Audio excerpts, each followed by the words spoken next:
Hi! Hey there folks, Mike for CMCC Builds here. We have a doozy today, one I've been waiting a while to do with recent commenters really doubling down on the darkness is bad and the darkness devil sight combo is unusable at best and game wrecking at worst. You hear claims like this all the time in the fitness or strength training community. Squats are bad for your knees, deadlifts will hurt your back, and then they proceed to list 15 ways to do the exercise wrong and how that can lead to injury.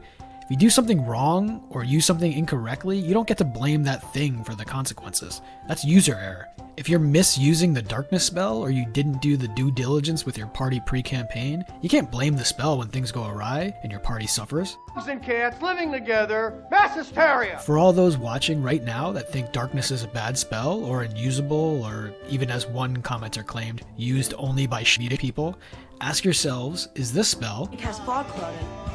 Saved us. a quality spell? If you answered yes, as you probably should, ask yourself why that is. Fog Cloud creates heavy obscurement, which means you can't see through it without blind sight, and Fog Cloud is rightfully considered one of the better first level spells in the game. But you can't move a Fog Cloud, you can only disperse it. You can't conceal a Fog Cloud to help an ally, you can only end your concentration on it. An ally can't illuminate the Fog Cloud so they can function with no ill effects. There's a reason Darkness is a level 2 spell and Fog Cloud is a level 1 spell, because it's generally a more powerful and useful spell. What I'm going to do here is address some of the biggest issues people bring up about the spell. I've seen an uptick in comments recently from commenters, let's put this as generously as possible, paraphrasing what Treant Monk spelled out in his Darkness video. So again, I will use that along with other sources to identify what I believe to be the primary concerns with the spell. Additionally, I will highlight some important tactical uses of the spell to demonstrate benefits beyond a single character's advantage on attacks. First, what is the spell? A second level concentration spell with a 10-minute duration, which means potentially multiple combats. Magical darkness spreads from a point you choose within the 60-foot range to fill a 15-foot radius sphere for the duration. The darkness spreads around corners. A creature with dark vision can't see through this darkness and non-magical light can't illuminate it. If the point you choose is on an object you're holding, or one that isn't being worn or carried, the darkness emanates from the object and moves with it. Good to know. Completely covering the source of the darkness with an opaque object such as a bowl or a helm blocks the darkness. This is important to note. If any of the spell's area overlaps with an area of light created by a spell of second level or lower, the spell that created the light is dispelled. Copy that. Now if we ignore all those abilities and spells that are affected by sight, both positively and negatively, what happens? The attacker has advantage because their target can't see them, and they also get disadvantage because they can't see their target. This cancels out, and no amount of additional disadvantage or advantage will change this canceling effect. Another way to think of this, you and your friends are in combat, someone drops a darkness spell on top of you, nothing changes. What? But at the same time, nothing will change in terms of advantage and disadvantage. The Barbarian wants to Reckless, won't help. The wolves you're fighting bunched together for pack tactics, does nothing. You're flanked by the enemy, doesn't matter. The usefulness of this scenario should be obvious. Anytime you have disadvantage, or the enemy has advantage, you can immediately neutralize this with a darkness spell. Fighting a cleric that's maintaining concentration and taking the dodge action turn after turn, or the wizard using blur, or your party is restrained in a web, darkness brings you right back to level. Invisible enemies got the drop on you, a group of samurai attacking ready to flip the fighting spirit switch, flip that switch right back at them by turning off the lights. In addition to advantage, enemies have a ton of abilities, some extraordinarily powerful that require line of sight. Bill Bronze and Dragons has a fantastic obscurement video that focuses on powerful enemies with true sight that require physical obscurement like smoke to obscure. Check it out if you have a chance. True sight and blind sight bypass darkness. That is both a positive and a negative. Claiming it to be purely negative is too narrow of a view on the topic. An optimized party should always have multiple obscurement options available to them. Darkness is easy for your party to deal with, so it should be the default. Blind Sight, Devil Sight, and True Sight are all readily available to PCs of various classes and levels. But when enemies also have Blind Sight, Devil Sight, or True Sight, the optimized party is ready to switch to a Pyrotechnics or a Sleet Storm spell or some other form of obscurement. What are some of those powerful enemy abilities that Darkness nullifies? The obvious one is Counterspell. The party wizard needs to get off that spell that's going to win the encounter, but the enemy mage is waiting patiently with Counterspell on hand. Slip into the darkness and cast one of the many great spells that don't require line of sight. This is especially important when resources are low and you don't want to engage in a back and forth counterspell battle. The always classic Beholder can't use those eye rays in darkness. Yes, the anti-magic cone can stifle the darkness, but in doing so blocks their own eye rays in the process. Storm Giant finally recharges its lightning strike. It needs to see the point of impact. Vampire trying to charm you? Not if it can't see you, or you can't see it. Mummy Lord trying to dreadful glare, not with the lights out. You get the point. Okay, Mike. We all have abilities and spells, and some of those require sight. The Rune Knight's most powerful runic abilities require sight. My samurai buddy can't get advantage in darkness. Now our wizard can't counterspell, etc. and so forth. Okay, first, if your party is using darkness as a means of obscurement, don't lean heavily on sight-based runes and spells.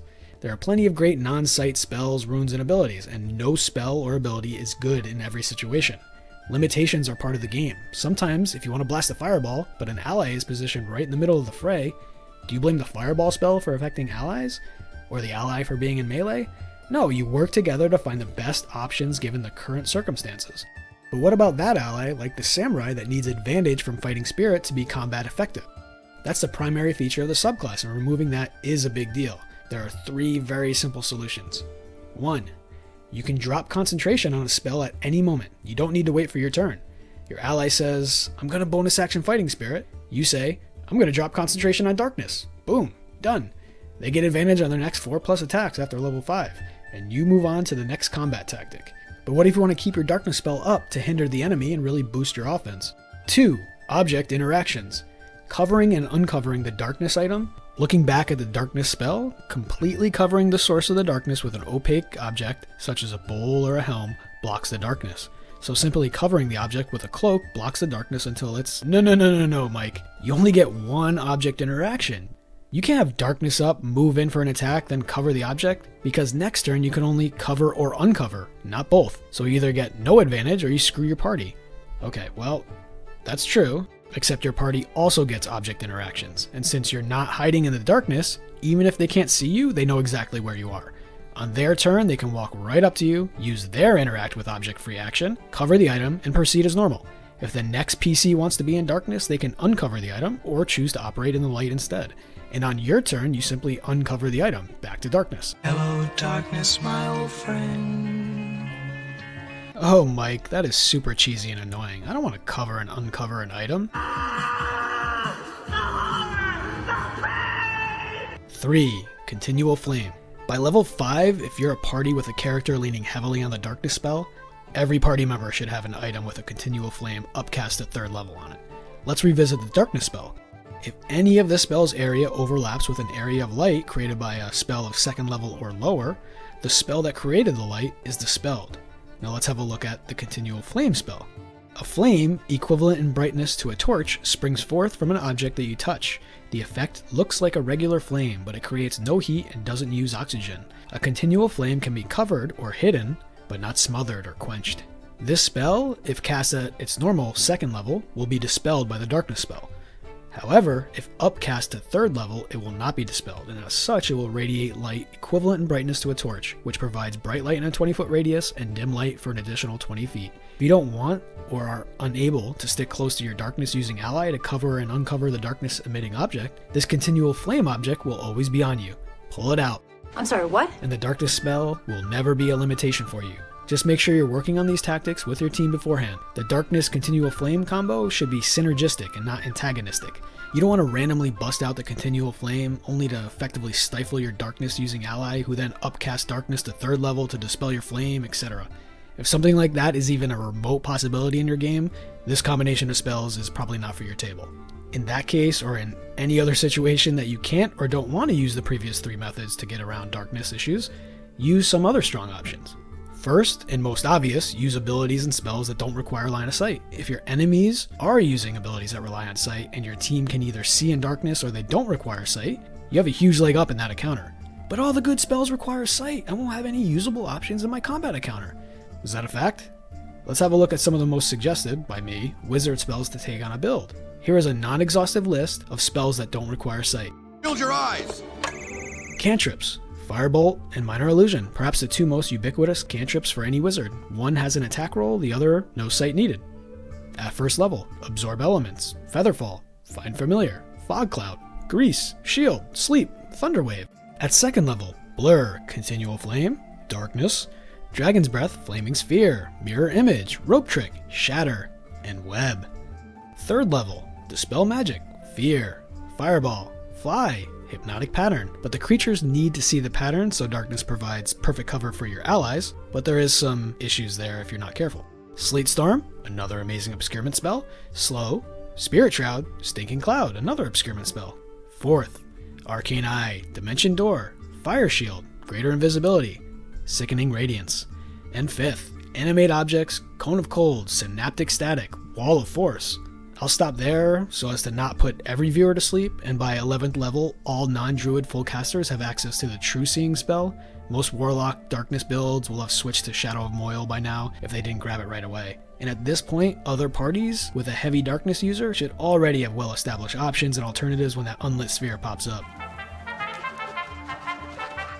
What you'll notice is that many of the strongest wizard spells at each level are on the list. They don't require sight. In fact, in all likelihood, the majority of your spells will not require sight. Do some great spells require sight? Of course, many do. But as is the case with all things in this game, you can't use everything all the time. Pick the spell for your situation. If you're upset that you can't cast Polymorph on an enemy in darkness, why would you? Choose any of the other 24 good options you have. Depending on situation, Fear or Stinking Cloud or Wall of Force or Synaptic Static or Web could all be much stronger options. The same can be said about any class or subclass feature.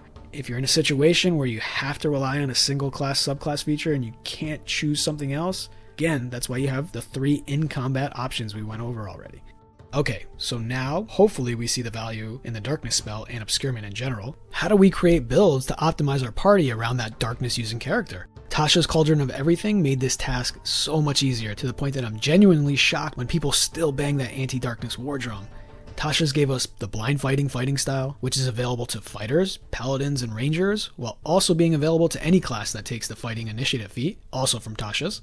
This gives blind sight in a 10-foot radius, so it won't solve issues for range builds, so in that case you'll have to use one of the many other solutions I have and will lay out in this video. If you have a party of ranged samurai and crossbow expert rangers and battle masters, a darkness build probably won't fit that well. In the same way that a grapple and shove build won't fit with those ranged builds either. You gotta optimize for your party, folks. I started to optimize our code. In addition to blind fighting, you of course have the Devil Sight option. Every warlock in your party will take Devil Sight the moment they find out about reliance on the Darkness spell. And again, with Tasha's, this is available to anyone who takes the Eldritch Adept feat. Understood that feats are investments that can often be better served elsewhere, which is why there are so many other optimization options available.